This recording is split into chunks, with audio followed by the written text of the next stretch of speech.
This is a guide for using LinguistLink for linguists. First, what is LinguistLink? LinguistLink is a product that we developed at MindLink Resources to help collaborate and organize projects for language access. It's unique to other systems because LinguistLink gives clients the ability to request a variety of project types, whether it's translation, interpretation, quality assurance, or more. LinguistLink is totally customizable for clients. Other tools usually specialize in one type of activity, like a computer-aided translation or CAT tool, or an interpretation platform. LinguistLink allows for all project participants to communicate and collaborate, whereas other tools might limit that communication between the linguist and the client. LinguistLink allows everyone to view projects in one place and track the status, whereas other tools, linguists may only see their own task and they don't necessarily see the big picture. From this graphic, you can see LinguistLink is an umbrella program where tasks can be supported and other tools will be used to support the specific task. But LinguistLink is that unifying program that unites all of the language-related tasks a client might need, and the linguist might use other tools to actually get the job done. The three different roles used in LinguistLink are linguists, requesters, and schedulers. Linguists are you. The requesters are the client side, so they're usually, for example, in a school, they might be a teacher. For a government agency, they might be an agency lead. There's all kinds of requesters that could be requesting projects. The schedulers are the in-house team that will actually do the assigning of the project and management. So the workflow of LinguistLink is basically this. First, the project is requested by the client. Then the scheduler will review the details of the project and propose it. Proposals could consist of either one linguist being proposed to or many linguists being proposed to. So that'll be clear when you're reviewing the project. Then project task would be accepted by the linguist, and you'll receive the notification for the project in your email. Then once that project has been accepted by the linguist, the requester will see that the project's been confirmed and started by the linguist. When the linguist completes the task, and they can actually input time that they spent and upload an invoice, the scheduler will receive that information and be able to complete the project for the requester. That's the basic workflow in LinguistLink, and you see the three roles work very closely together through this whole process. So let's start looking at the program and talk about how to do things like accept the project. The first thing you're going to want to do is log in to the project with your username and password. So you can see here, there'll be a button here that says log in, and you can enter that. Now, if you forgot password, you'll have that option appear as well. So this upper right-hand corner is very important. So you'll log in with your username and password, and then you'll be able to go to the dashboard and see what's going on. So now I'm logged into the system. Here I can see my dashboard. On the left, I can see these are the projects I'm currently working on, and if there were any new ones for me to pick up, I would see them over here, but it looks like there's not. Let me refresh and see if anything's changed. Look at that. I have a new project that I need to accept. I would have gotten a notification of this project in my email, and I could have accepted it from there as well. Here I can see my project information screen. All the information we need is here to decide if we should take the project. I also have the opportunity to download the document that I might be working on. Even though it might be tempting to download and hit the ground running, this is here for reference only. It's important to accept the project and receive the confirmation email before beginning.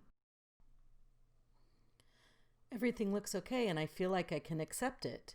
I'll look for the accept decline button and I'm going to accept this task. Sometimes you'll see a budget in this area depending on the project type. Here everything looks good and I'll accept it. If I needed to decline, that's an option too. You just hit decline and an email will be sent to the scheduler so they know you're not available for this task. That's essentially how to accept a project.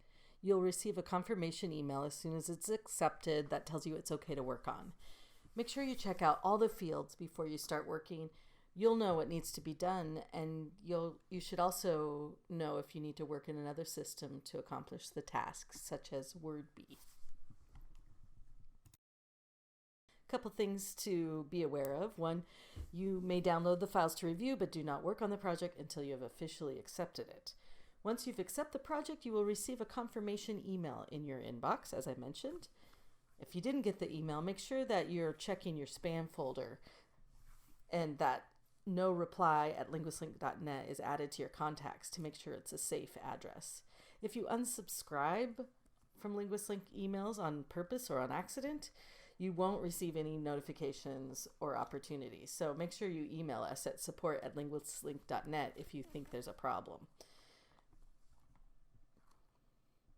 In some cases, you might go in and accept the project and it's no longer available. In this case, the scheduler probably proposed it to multiple linguists and somebody else got it before you. In other cases, you might not be able to accept a project because you're not set up for the task the project requires. If you think there's an issue there, just email us at support@linguistlink.net and we'll resolve it for you as soon as we can. All right, let's talk about how to communicate while working on a project. Okay, here we go. Okay, so here's our project. And there are a couple of ways we can communicate. One, we can send a message to the requester. Now this you're not going to do very often, and because keep in mind the requester is the end client that's going to receive the translation. So we want to make sure that we keep everything very professional. However, it is a good option in the case that you might have a question about the actual document, context, style guides, anything like that, that the client might be the best one to resolve. So that option is available. In most cases, you're going to message the scheduler for any just system question, process question, in general, just whatever. Your scheduler is the one that has assigned you this task and will be the first one you want to go to in most cases.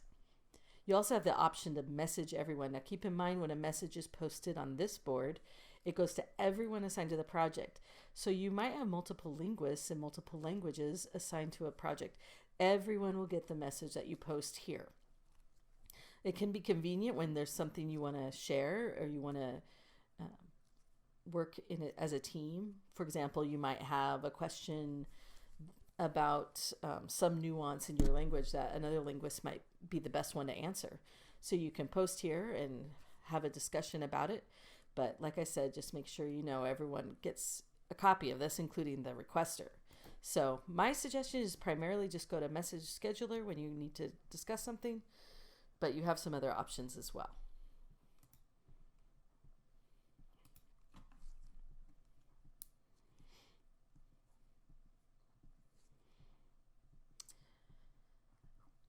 Okay, well that leads us to how to complete a project. In some cases, you'll be asked to deliver the translated file on the actual file itself. Now, you'll follow the instructions as outlined on the task. So it depends on the client and what you're doing, but I'll show you the button just so you know where that is. On the project information screen, when you finalize and finish the project, for some clients, per the instructions, you'll click on this delivery button, and that allows you to send a message and attach the file here. But for everyone, as soon as you finish the task and you're completely done, you could come here to details, enter the actual hours you spent. In the case of a translation project, this may not be relevant, but for interpretation, it's probably very important to say, if it was a 1 hour appointment and you spent 2.5 hours there, let's make sure that is known. The scheduler can get that approval from the requester as soon as that's updated. So you'll update the actual hours here, and then you'll mark the task as complete. It's important to point out that when you hit complete, it creates a timestamp. That's really great to have for just your own protection, and if you use it properly, it'll show that you complete projects on time. We can pull valuable data from that field if you use it properly. Okay, now we'll talk about how to submit an invoice. We'll show you how that's done. Here, this project, I just completed it. The next thing I want to do is upload the invoice. It's really helpful to do it right now while you're thinking about it, when you just completed this project. That way you don't have to worry. It's really hard at MindLink to accept invoices that are more than 60 days old. If you do have an invoice that's more than 60 days old, please email it to hr@linguistlink.net. Here we'll click on the upload invoice. We can type in our name.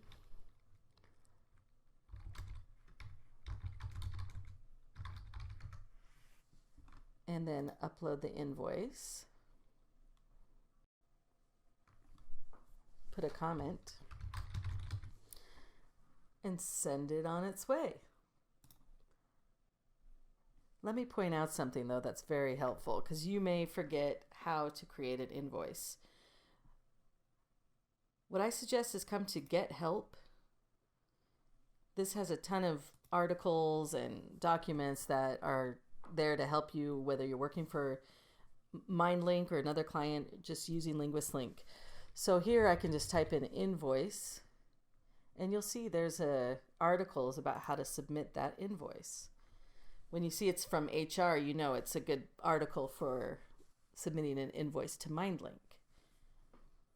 So in this case, we'll create an invoice, and you actually have a template you can download here. We also accept PDF invoices if you use another accounting system like FreshBooks.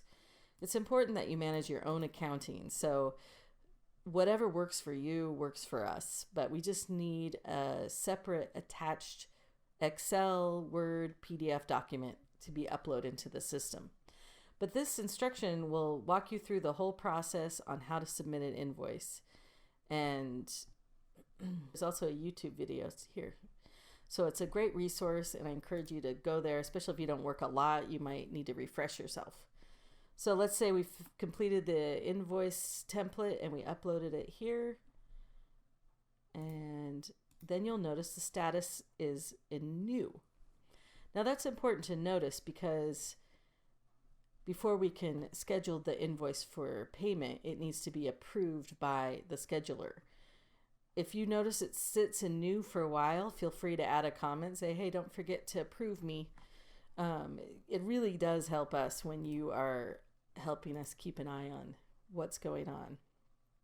Don't be shy about letting us know. When the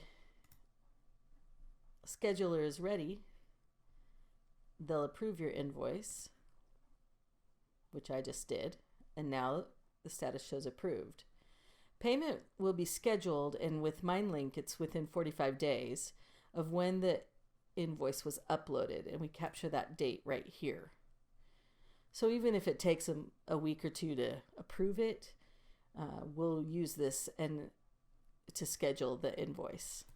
And usually it does take about 45 days, which is right in the middle of industry standards.